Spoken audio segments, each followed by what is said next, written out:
I always thought I was the miracle baby, the child my parents prayed for, until a DNA test revealed I was created through a lie, and my real father was the fertility doctor my mother trusted. The following story is a dramatized narrative inspired by true events. While it draws from real experiences, certain names, locations, and details have been changed or fictionalized for narrative clarity and to protect the privacy of those involved. This script is intended for storytelling and entertainment purposes only. It does not offer medical, legal, or professional advice. Viewer discretion is advised. The morning sun streamed through the kitchen windows as I poured myself a cup of coffee, the hum of the dishwasher filling the silence. My mom was humming softly in the living room, flipping through a worn photo album. I joined her on the couch, the smell of lavender and warm toast lingering in the air. It was one of those rare, quiet Saturdays, the kind that made you forget that anything could ever go wrong. She turned the page to a photo I'd seen 100 times, the three of us on the porch, my mom, my dad, and baby me wrapped in a yellow blanket. "You were our little miracle," she whispered with a smile, brushing her fingers across the faded image. "After 5 years of trying, you were the answer to our prayers." I smiled. I'd grown up hearing that story, about the countless doctor visits, the late-night tears, the decision to finally seek help from a fertility clinic. I was proud to be their miracle. It made me feel chosen. Special. A few days later, my friend Sarah sent me a link to a genealogy site. "It's crazy what you can find out with a simple test," she said. We laughed about uncovering secret royalty or long-lost cousins. So I ordered one. For fun. The kit arrived in a neat little box, and I spit into the tube like it was a game.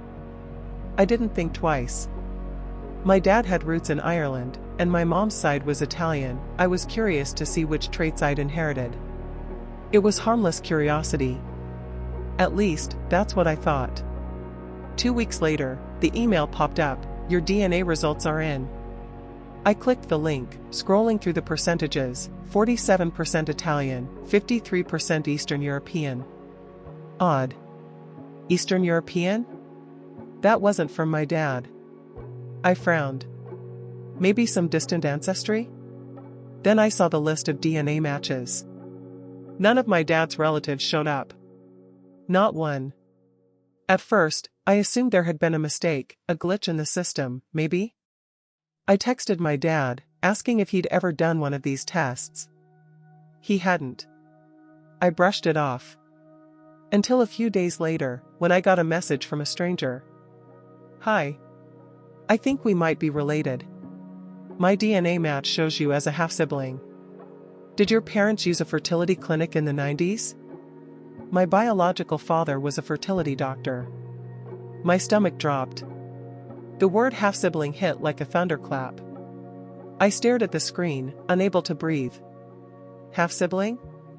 I messaged back immediately, heart pounding in my chest. Yes, they did. Dr. Richard Halston. He ran the clinic. There was a pause before she replied. "That's my father. But I was conceived through donor sperm." "Are you saying he treated your parents?" I couldn't think. I couldn't speak. My hands trembled as I walked into the bathroom and stared at myself in the mirror. For the first time, I questioned the face I'd seen my whole life. My nose. My eyes. My hair. Was any of it really from the man I called Dad? I opened my parents' photo album again.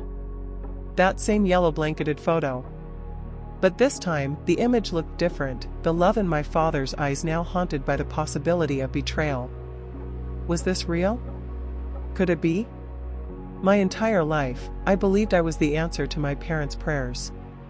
But what if I was the product of a secret neither of them ever agreed to, or worse, a violation hidden behind a doctor's smile? And that's when I knew. I had to confront my mother. I didn't sleep that night. I kept replaying the messages in my head, the match, the name, Dr. Richard Halston. My parents had spoken of him so highly, even attended his retirement dinner years ago. He was the man who gave them hope, my mom had once said with tears in her eyes. Now, I couldn't unsee the possibility that he'd given them something else, something they never asked for. The next morning, I found my mom in the garden, trimming her roses. Her face lit up when she saw me, like always, but I couldn't smile back. "Mom," I said, voice tight. "Can we talk?" She looked up, sensing the shift instantly. "Of course, honey. What's wrong?" I sat down on the patio bench, the wood cool beneath me. The air felt thick, like the sky was holding its breath. I took out my phone, pulled up the messages, and handed it to her. She read silently. Her eyes moved slowly, until they stopped. She didn't blink. She didn't look at me. Just froze. "Is it true?" I asked, softly. "Did you and Dad use donor sperm?" Her lips parted slightly, but no words came out. Her hands trembled. Finally, she whispered, We weren't supposed to talk about it." "What do you mean?" I pressed. "You told me I was conceived through IVF, but you never said anything about a donor." Tears welled in her eyes. "Your father didn't want you to ever feel like you weren't his. He loved you from the moment he held you. None of it mattered to him. He was your dad. He is your dad." I leaned forward. "I understand that." "I do. But why didn't you tell me? And, did you know who the donor was?" She went silent again. A bird chirped nearby, the only sound in the heavy stillness. "I trusted Dr. Halston," she finally said. "He told us the samples were anonymous. From screened donors. Medical students, healthy young men. He said everything was handled professionally." "But you didn't choose him?" I asked, voice cracking. "You didn't agree to use his sperm?" Her hand flew to her mouth, and she shook her head violently. "God, no. Of course not. I would never," her voice broke. "I didn't know. I swear to you." Something inside me shattered. Because I could see it in her eyes, she was telling the truth. She had no idea. She was a victim, too. "I need to know the rest," I whispered. "I need to know how this happened, and if there are others like me." She reached out and took my hand, her fingers cold and shaking. "I'll tell you everything," she said. "But we need to talk to your father first. He deserves to know the truth, even if it breaks him." Later that evening, the living room felt smaller than usual, like the walls were closing in around us. Dad sat in his recliner, flipping through the news with his glasses perched on his nose. My mom and I stood just inside the doorway, exchanging nervous glances. She gave me a subtle nod, silently urging me to start. My heart pounded like a drum in my chest. "Dad," I said quietly. "Can we talk? It's important." He turned to look at me, concern already written across his features. "Of course, sweetheart. What is it?"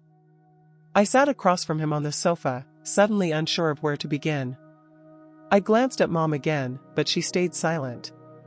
She wanted me to lead. I took a breath. I took a DNA test. Just one of those online kits. For fun. His eyebrows lifted. "Oh?" "It came back with some strange results," I continued, my voice trembling. "It showed I had no DNA connection to you." He blinked. "That must be a mistake." I shook my head slowly. "It wasn't. I matched with someone who says she's my half-sister. Her father was a fertility doctor." I paused. Then said it. "Dr. Richard Halston." The moment the name left my lips, my father's face changed completely. The color drained from his skin, and the way his mouth opened, slightly, silently, reminded me of someone gasping for air underwater. He didn't say anything. Just stared at me like I'd spoken a language he didn't understand. "Dad," I whispered. "Did you know?" He looked at my mom, then back at me. And finally, in the softest, most broken voice I'd ever heard from him, he said, "No. I didn't. Mom moved to his side, gently placing a hand on his arm. "We trusted the process," she said. "They told us the samples were anonymous, screened. They never said anything about him." Dad stood up slowly, rubbing his forehead. "I remember. Halston always insisted on doing everything himself. He said it was to reduce errors, keep things clean. God, I thought he was just thorough. But this?" He paced the floor, then turned sharply to us. "So this man, this doctor, he lied to us. He used his own sperm, without consent. Without telling us." His voice cracked, and I saw the pain flood into his eyes. He looked at me again, this time with something I couldn't quite define: grief. "Anger? Shame? Are you angry with me?" he asked. Do you think I'm not your father anymore?" My chest tightened. "You are my father. You've always been. Nothing can change that." He exhaled, a tear slipping down his cheek. "But I need to find out why he did this," I continued. "And if there are others. If he did this to other families too." My dad looked away, jaw clenched. Then he said something that sent a chill down my spine. "If he did this once, he did it to more than just us." I couldn't stop thinking about it. The idea that I might not be the only one, that there could be others like me, walking around unknowingly carrying the DNA of the same man, our mothers all unknowingly deceived, our fathers unknowingly robbed. It made my skin crawl. That night, I stayed up combing through online forums. Fertility donor communities, DNA match groups, even Reddit threads about medical fraud. I typed in his name, Dr. Richard Halston. And that's when I found it. A post buried in an old message board. "Anyone else conceived at Halston Fertility Clinic in the 90s? Weird DNA match here, looking for answers." My heart jumped. I clicked it open and saw nearly a dozen replies. Names. Birth years. Similar features. Some had suspected for years. Others had just found out. I wasn't the only one. One girl posted a side-by-side photo, her baby picture next to Halston's med school headshot. The resemblance was chilling. Same smile. Same eyes. Same thick eyebrows I'd always thought I got from my mom. I felt like I was falling through a trapdoor. The next morning, I messaged the original poster. Her name was Lena, and she lived just 2 hours away. She responded within minutes. "I've been searching for someone else like me. I have 6 DNA matches, all half-siblings. Same father. All from the same clinic. 6 confirmed half-siblings." That number clung to me like fog. Lena and I agreed to meet at a quiet coffee shop in her town. I drove with my heart pounding the entire way. When I walked in, I spotted her immediately. She looked like me. Different hair, different posture, but the same nose. Same dimples. Same eyes. We hugged, both unsure whether we should laugh or cry. Over steaming cups of coffee, she told me everything. My mom thought she was getting a donor from a med student. That's what she agreed to. But when I did my test, it led me straight to Halston's cousin. From there, the dots started connecting. She opened a folder and pulled out a chart, a web of names and matches. 8 people now, all of us conceived between 1991 and 1997. All from the same clinic. All linked to one man. I stared at the chart, my name now added with a small photo Lena had printed from my social media. 8 half-siblings. 8 families deceived. How is this not criminal? I whispered. Lena shook her head. It's a legal gray area in most states. Back then, there were no strict laws about consent or tracking. Most of these cases get buried. Doctors retire. Families stay silent. But I couldn't stay silent. I wouldn't. This man played God with people's lives, I said. He didn't just violate our mothers. He rewrote entire bloodlines. Lena nodded. And there's more. I'd been in contact with a lawyer. If we come forward, together, we might have a case. Not just morally. Legally. My chest tightened. This wasn't just about me anymore. It was about truth. And justice. And every child out there who deserved to know where they came from. 2 days after meeting Lena, I sat alone in my car outside the house, staring at my phone. My parents were inside, waiting for news. We had talked, really talked, for the first time since everything broke open. Dad was quiet, but supportive. Mom was still shaken, but she promised to help however she could. But what I was about to do next would change everything. Lena had shared the contact info for a civil rights attorney who specialized in medical misconduct. She said he'd helped in another case just like ours. I didn't even know what to say, where to start, but I called anyway. A calm voice answered. "This is Daniel Kessler." I hesitated. "Hi. I'm not sure if Lena told you about me. My name is Ava. I recently discovered that I was conceived through a fertility doctor who used his own sperm. Without consent." There was a pause on the line. "I've been expecting your call," he said. Something about the way he said it made my skin prickle. He asked me a few questions, then said, "You're not alone. More victims have started coming forward in recent years. But your doctor, Richard Halston, I've had my eye on him for a while." I sat up straighter. "So this has happened before?" "Incredibly, yes," he replied. "In multiple states. No federal laws regulate this specifically. In some cases, doctors admitted to fathering dozens, even hundreds, of children using their own sperm. The laws are starting to catch up, but it takes people like you coming forward." My stomach churned. I didn't want to be part of a scandal. I didn't want my family dragged into a public legal storm. But I also didn't want to live a lie. "What happens next?" I asked. "We'll need records from the clinic, and we'll file a civil suit. But Ava, you need to be ready. Once this becomes public, it could make headlines. Especially if Dr. Halston has a long career and other patients who never suspected anything." I hung up the phone in a daze, then walked slowly back into the house. My parents looked up the moment I entered. "He knew," I said, eyes wide. "The lawyer. He's had others come forward. This isn't just our story. It's part of something much bigger." Dad stood up, his expression heavy but resolved. "What do you want to do?" I looked at him, at the man who raised me, held me through every scraped knee and heartbreak, who taught me to ride a bike and told me bedtime stories. "I want to fight," I said. "Not just for me, but for everyone else he lied to." My mom's hand found mine. "We'll stand by you. Whatever it takes." Then, just as we were sitting down to talk through next steps, my phone buzzed again.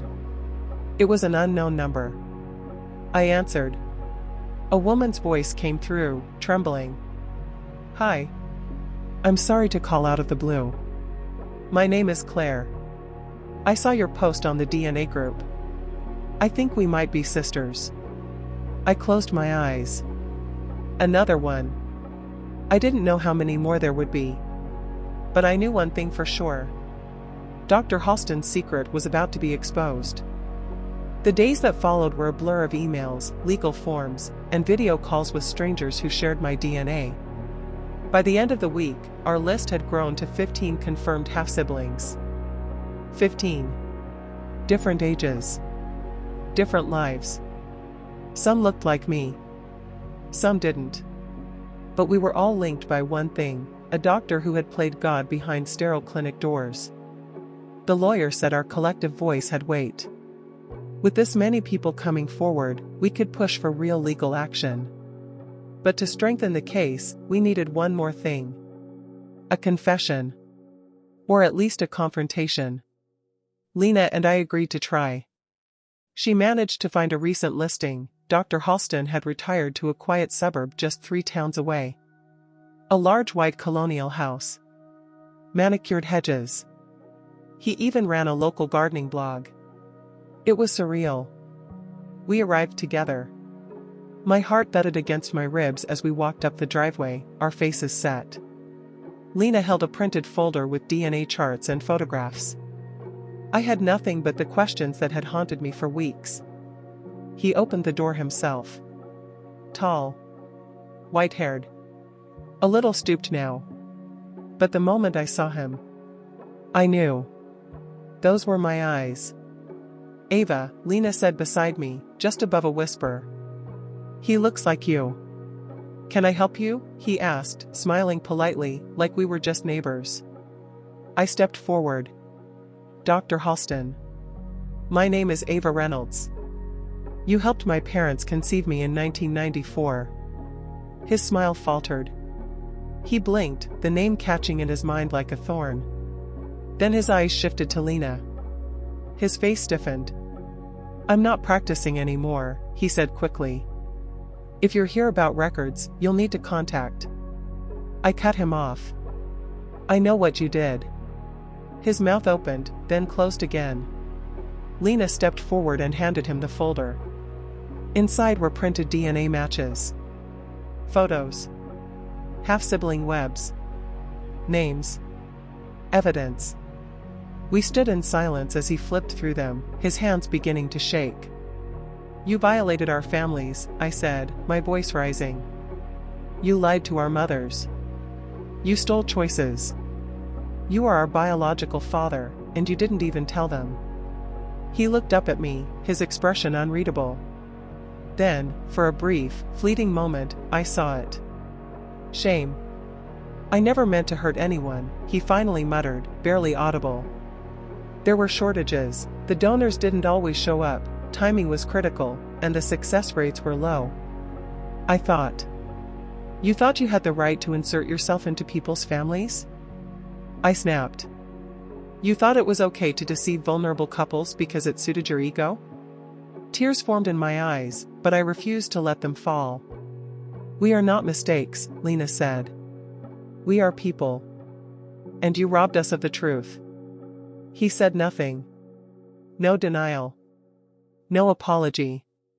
Just a hollow silence that said more than words ever could. We turned and walked away.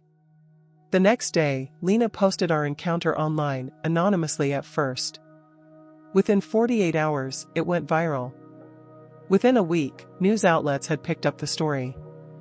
More half-siblings began to emerge, 22 confirmed by then, and climbing. And finally, under mounting pressure, Dr. Halston released a statement through his lawyer. It was vague. Cold. Unconventional methods were occasionally used during fertility procedures in an effort to maximize success, no direct admission. No remorse. But it didn't matter. Because we weren't going away. In the weeks that followed the confrontation and media frenzy, life became strangely divided, before and after the truth. My phone buzzed constantly. Journalists. Legal teams. Strangers thanking me for speaking up. And then, others. Women in their 50s and 60s who whispered over the phone, I was a patient of his too. I've always wondered. Every story added another crack to a broken system. But amidst the chaos, something unexpected happened. I began to feel lighter. Not because the pain had disappeared, it hadn't. But because truth, as sharp and devastating as it was, had finally replaced silence. And that was powerful. My parents and I started therapy together. It was awkward at first, painful, even, but slowly, the walls began to come down. One night, I found my dad sitting on the back porch, staring at the stars. I keep thinking about the day you were born, he said, his voice soft. How I cried holding you. I didn't care how you got here. You were mine. You are mine. I sat beside him and rested my head on his shoulder. That hasn't changed, Dad. Not even a little. He nodded, brushing away a tear. It's just hard, knowing someone else made that choice for us. For you. I understood. But I also knew now that family is more than DNA. That man raised me. loved me, protected me. Nothing in my blood could overwrite that. I met more of my half-siblings over time, some in person, others on screen. There was a strange comfort in it. A strange grief, too. We were a patchwork family stitched together by betrayal. But somehow, through all the pain, we were finding each other. Lena and I grew especially close. We called each other bonus sisters. She'd become a kind of mirror for me, someone who understood what it felt like to lose the foundation of who you thought you were, and to rebuild, one truth at a time. The lawsuit moved slowly, like all legal things do. But even without a courtroom verdict, we had already won something bigger. We took back our story. I used to think DNA was just science, genes, percentages, little colored charts. But now I know it's so much more. It's history, and hurt, and healing. It's the ties we see, and the ones we don't. To anyone watching who's ever taken a DNA test and uncovered something they didn't expect, a secret, a stranger, a silence they never asked for, you're not alone. And to those who haven't? Ask yourself, do you really want to know what's hidden in your bloodline? Because once you do, you can never unknow it. If stories like this move you, shock you, or make you think twice about your own family history, don't forget to subscribe. We share true, emotional stories every day that reveal the hidden truths buried in everyday lives. Turn on the notification bell so you never miss the next twist, betrayal, or life-altering discovery. Because sometimes, the truth is closer than you think.